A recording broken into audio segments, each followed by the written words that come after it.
कंकाल का रहस्य। चौरा गांव के खेतों में इन दिनों खुदाई का काम चल रहा था। असल में इसी गांव से होकर एक अच्छी सड़क गुजरनी थी, इसलिए यहाँ खुदाई शुरू की गई थी। अचानक एक दिन खुदाई करने वाली मशीन से कुछ टकराता है। बाद में जब खोजबीन की जाती है तो वहां से 2 कंकाल मिलते हैं। पुलिस गांव के लोगों से पूछताछ शुरू करती है। आप लोगों को क्या लगता है ये किसके कंकाल हो सकते हैं? अरे साहब, हमें क्या पता ये किसके कंकाल है, आप ही लोग पता लगाइए। हम लोग तो बहुत ज़्यादा डरे हुए हैं। हाँ, हमारी फॉरेंसिक टीम अभी आ रही है। ये बताओ कि इस गांव के रहने वाला कोई जोड़ा गायब तो नहीं ना? क्योंकि शुरुआती जांच में तो ये बात सामने आ रही है कि एक कंकाल किसी पुरुष का है तो एक किसी महिला का। साहब, हमें तो बहुत डर लग रहा है। ऐसे कंकाल मिलने का मतलब गांव के आसपास ही किसी की हत्या हुई है या फिर किसी को जलाकर मार डाला गया है। हाँ साहब, हम अपने परिवार को लेकर बहुत ही ज्यादा परेशान हैं। देखिए, आप लोगों की परेशानी हम समझ सकते हैं, लेकिन आप लोगों को पुलिस का सहयोग करना होगा, क्योंकि आपके सहयोग के बगैर हम ये पता नहीं लगा सकते हैं कि आखिर ये किसके कंकाल है और इनकी हत्या किसने की। ठीक है साहब, गांव के लोग आपका पूरा सहयोग करेंगे। हाँ साहब, पूरा सहयोग करेंगे। तो फिर ठीक है, हम अपनी जांच शुरू कर देते हैं। कुछ दिन बाद जांच रिपोर्ट आ जाती है। पता चलता है कि ये कंकाल करीब 20 साल पुराने हैं, यानी 20 साल पहले किसी जोड़े की हत्या कर शव को यहाँ पर दबा दिया गया था। इंस्पेक्टर राघव, ये बताओ कि 20 साल पहले की मर्डर मिस्ट्री क्या आप सुलझ सकती है? हाँ सर, क्यों नहीं। लेकिन अब सबूत और गवाह काफी मिट गए होंगे। मुश्किल तो होगी, लेकिन शायद किसी परिवार को इंसाफ मिल सके। इंस्पेक्टर राघव, आप बिल्कुल सही कह रहे हैं।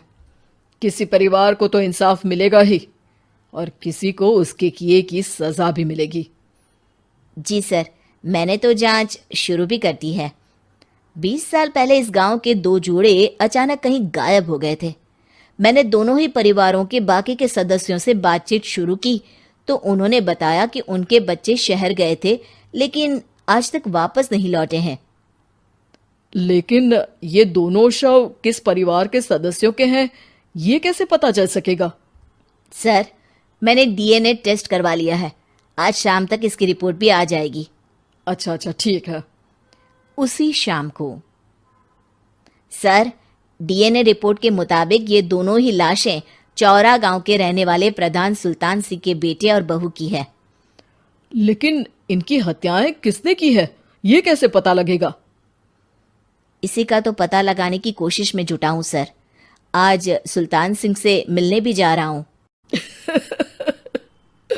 मेरा बेटा और बहू तो मेरे लिए सिर्फ यादों में ही रह गए थे। हमें उनकी लाशें तक नहीं मिल सकी थी। आज 20 साल बाद उनके कंकाल मिले हैं। मैं अब किसके लिए जीऊं?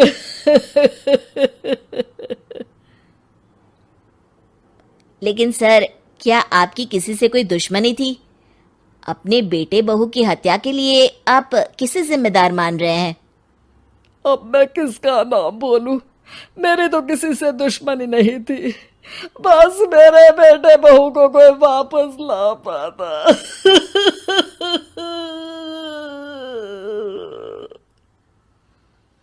इसके बाद सुल्तान सिंह फूट फूट कर रोना शुरू कर देते हैं। सर, अब आप इनका अंतिम संस्कार करवा सकते हैं। कम से कम इनका शरीर ना सही, इनका कंकाल तो आपको मिला है। लेकिन हाँ, अगर आपको कुछ भी याद आए तो जरूर बताइएगा। मेरी तो बेटा अब उम्र हो गई है, लेकिन मेरे बेटे और बहू के हत्यारों का जरूर पता लगाइएगा, क्योंकि जब तक हत्यारे पकड़े नहीं जाएंगे मेरा मन नहीं मानेगा। सर, हमारी पूरी कोशिश रहेगी हत्यारे को पकड़ने की। लेकिन एक बात बताइए, उस वक्त आपको किस पर शक गया था? उस वक्त मेरे एक ड्राइवर को पकड़ा गया था, लेकिन सबूतों के अभाव में उसे छोड़ दिया गया था। अच्छा, और ड्राइवर पर कैसे शक हुआ था? क्योंकि उस दिन ड्राइवर छुट्टी पर था। उस समय लेकिन लाश क्यों नहीं मिल सकी थी? उस वक्त पुलिस ने बहुत कोशिश की थी, लेकिन दोनों की डेड बॉडी नहीं मिल सकी थी। ठीक है, हमारी तफ्तीश चल रही है, मैं फिर आऊंगा। इसके बाद इंस्पेक्टर वहां से चला जाता है और सुल्तान सिंह अपने बेटे और बहू की याद में खो जाते हैं। कुछ दिन बाद सुल्तान सर, एक बात बताइए, जब आपके बेटे बहू की हत्या हुई थी, उसी के आसपास आपके ही गांव का रहने वाला एक और जोड़ा उसी वक्त गायब हो गया था ना? हाँ सर, अलका और अभिषेक, वो भी मेरे बच्चों जैसे ही थे। तो फिर वो कहाँ है? उनका भी आज तक पता नहीं चल सका, लेकिन बताते हैं कि कुछ साल पहले अभिषेक को गांव के ही किसी आदमी ने मुंबई में देखा था, लेकिन फिर वो गायब हो गया। यानी अभिषेक और अलका की हत्या नहीं हुई थी, बल्कि उन्होंने किसी वजह से खुद ही गांव छोड़ दिया था। हाँ, हो सकता है, क्योंकि अभिषेक मेरे बेटे संतोष का अच्छा दोस्त था और उसका मेरे घर भी आना जाना लगा रहता था।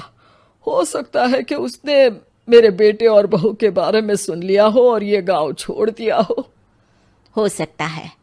उनके परिवार का कोई अब नहीं रहता क्या इस गांव में? अब तो कोई नहीं रहता। एक चाचा थे, लेकिन उन्होंने भी अपना पुश्तैनी मकान बेच दिया है। वो भी अब कहीं शहर में ही बस गए हैं। ओह, अभिषेक और अलका के बारे में भी पता लगाना होगा। हो सकता है कि वही इस हत्या के बारे में कुछ बता सके। हो तो सकता है, लेकिन वो बेचारे तो खुद ही वक्त के मारे थे, वो क्या बताएंगे। फिर भी सर, जब केस दोबारा खुला है तो जांच तो करनी ही पड़ेगी, और इस बार तो लाशें भी बरामद हुई है। कुछ दिन तक लगातार तफ्तीश चलती रही। एक दिन थाने से सुल्तान सिंह को फोन आता है। हाँ, कौन बोल रहा है? सर, मैं कांस्टेबल तुलाराम बोल रहा हूँ थाने से। आपको थाने आना पड़ेगा। थाने? लेकिन क्यों? सर, किसी की पहचान करवानी है। अच्छा ठीक है, मैं दोपहर तक पहुंचता हूँ। सुल्तान सिंह दोपहर में थाने पहुंचता है। कई पुलिस के अधिकारी वहां मौजूद रहते हैं। सर, आपके बेटे की हत्या का रहस्य आज शायद सुलझ जाए। अच्छा इंस्पेक्टर राघव, पर वो कैसे? सर, उस आदमी को देखिए, क्या वही अभिषेक है? सुल्तान सिंह की आंखों में हैरानी से आंसू आ जाते हैं।